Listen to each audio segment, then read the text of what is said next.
Бұрын бұл қарны қатты ашса да 2 үзім нанды біреуге беретін жомарт еді. Енді қара, байлықтың қалай бұзғанын. Бұл еш нәрсе емес.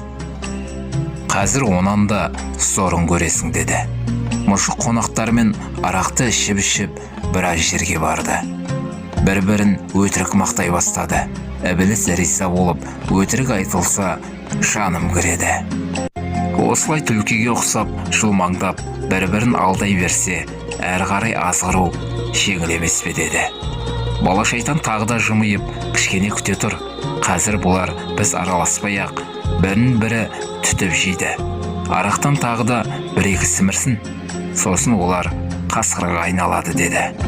Айтқандай-ақ, бәрі тағы бір стақаннан арақ ішпеді, дауыстары зорғая бастады. Бұрынғы әдемі жұмсақ сөздердің орнын енді боқтық һәм дөрекі сөздер басты. Арты ерегіске ұласты. Бір-бірінің жағасына жармасып, төбелесе бастады. Қонақтарын ажыратпақ болған мұжықтың өзінде сабап тастады.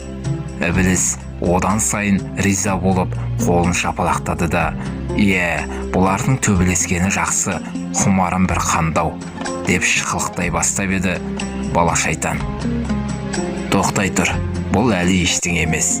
Қазір олар татуласып, тағы 1 стакан ішсін, сосын қызық басталады деді. Үйдегілер төбелесті тоқтатып, дастарханға отырып, татуласқандай болды. Сол татулық үшін деп 3-ші стақанды төңкеріп еді, естерінен толық айырылды. Әбден босаңсып, біреуі жылады, біреуі айғайлады. Бір-бірін тыңдайтын шамалары болмады. Содан сүрініп қабынып сыртқа шықты. Далада батпақ екен. Әбден масайған қонақтар орнында тұра алмай аунай бастады. Мұжықта батпаққа аяғы тайып, тұмсығымен шалшық суға былш ете қалды. Үсті басының бәрі бұлғанып, ақырында шошқаға ұқсап қорсылдап жатты.